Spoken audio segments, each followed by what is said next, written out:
Bonjour, c'est Joël, bienvenue dans cette nouvelle vidéo dans laquelle je vais vous présenter une seule astuce à mettre en place pour voir une différence immédiate dans votre capacité à être régulier.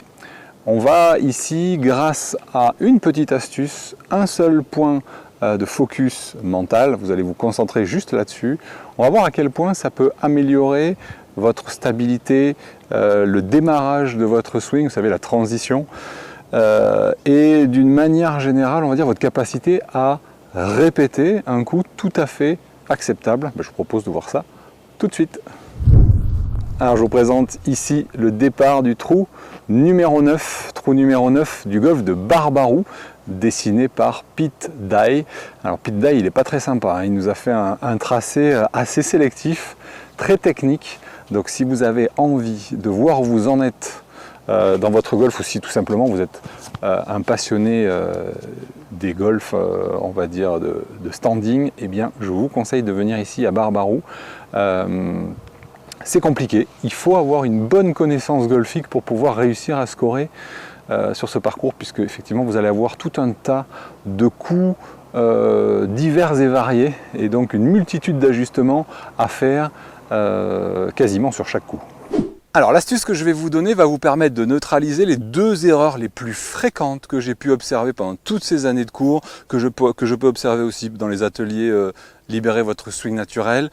C'est quelque chose qui est récurrent. Pour quelle raison? Parce que c'est la conséquence de deux choses, deux erreurs. La première, la surrotation, la deuxième, la surélévation. Je vous explique ça. L'esprit, c'est que on sait tous qu'il faut pivoter pour obtenir plus de puissance. D'accord? Si on joue sans pivot, on obtiendra beaucoup moins de vitesse que si on joue avec la rotation. Simplement, parfois, on a envie d'en rajouter, on a envie d'aller plus loin, et donc on va faire une surrotation. Conséquence, on va avoir, regardez mon pied ici, on va avoir l'intérieur et l'avant du pied qui se décollent complètement du sol. Donc on perd la connexion avec le sol, et surtout on va se retrouver dans l'impossibilité de relancer le swing, c'est-à-dire de faire une transition dans le bon sens. C'est-à-dire que 9 fois sur 10, les bras vont devoir repartir seuls et on va être complètement décoordonné. Okay, sur rotation. Après, vous avez la surélévation. Souvent, c'est quand on manque de souplesse. Vous savez, on arrive ici, on n'est pas encore allé très très loin.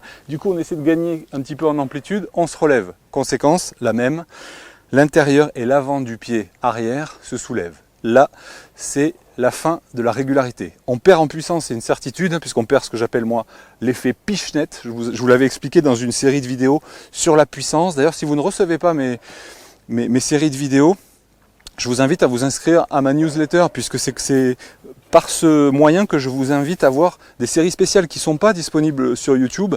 Et donc je vous invite à faire comme plus de 50 000 golfeurs aujourd'hui, à venir suivre mes conseils, les recevoir chaque jour dans votre boîte mail, recevoir des conseils pour le drive, pour votre putting, pour vos sorties de bunker, pour votre stratégie, pour bref, personnaliser votre jeu d'une façon générale. C'est ça ma spécialité. Et l'esprit, c'est que j'expliquais justement dans une série sur la puissance que l'effet Pichenette permettait d'augmenter la puissance. Pourquoi? Parce qu'on arrivait à relancer et faire une transition correcte. Et bien justement, dans l'astuce qu'on va voir aujourd'hui, vous allez gagner à la fois en puissance et à la fois en régularité. Pourquoi en régularité? Parce que ça va améliorer votre stabilité générale, et donc ça va vous permettre de mieux centrer vos coups, tout simplement. Alors, de quoi il s'agit? Ça va être très très simple. Vous allez avoir une intention au backswing qui va être extrêmement simple, c'est de conserver votre pied parfaitement à plat. Ça veut dire l'arrière de votre pied, l'avant, l'extérieur et l'intérieur. Ça reste parfaitement à plat. Ça ne doit pas se soulever comme ceci, se soulever comme ceci, se soulever comme ceci. Je n'ai jamais vu l'extérieur du pied se soulever pendant le backswing. C'est pas possible mécaniquement, donc pas de souci. Mais les trois autres sont possibles. J'ai déjà vu ça, j'ai déjà vu ça, j'ai déjà vu ça. Donc, gardez bien ce pied bien à plat. Et au moment de la descente, hop, regardez, vous pensez à venir, clac, le mettre sur la tranche intérieure, d'accord? Le talon va se lever pour certains, pour d'autres pas. Ça dépend, si vous êtes en pied ou en cuisse, c'est pas le thème ici. L'esprit, c'est pied intégralement posé à plat et hop, intérieur. Voilà, vous vous concentrez que là-dessus, je vais le faire pour vous. Je vais jouer le jeu, c'est-à-dire je vais jouer cette mise en jeu.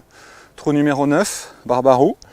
Hop, je fais un petit coup d'essai plat intérieur et je ne me concentre que là-dessus. Démonstration.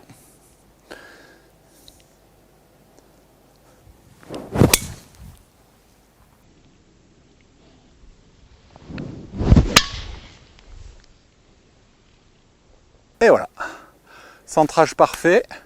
Elle se dirige un peu vers la droite du fairway. Voilà, c'est ça. Fairway, bon contact de balle. Et surtout, vous allez réussir à le reproduire. Hein. Donc ce qui est important, c'est backswing, posez bien à plat. Pour déclencher, vous amenez tout simplement votre semelle sur l'intérieur. D'accord ? Pas d'autre pensée que ça, parce que ça, comme je vous dis, certains vont lever le talon, d'autres pas. Donc c'est juste ça. Et ça va vous permettre de déclencher votre descente de la bonne façon. Testez, vous m'en direz des nouvelles. Et puis rejoignez-moi dans ma newsletter. Je vous mets le lien juste en dessous, dans la description, ou tout simplement dans les commentaires. Et à dès demain matin pour un premier mail de conseil. Bye bye.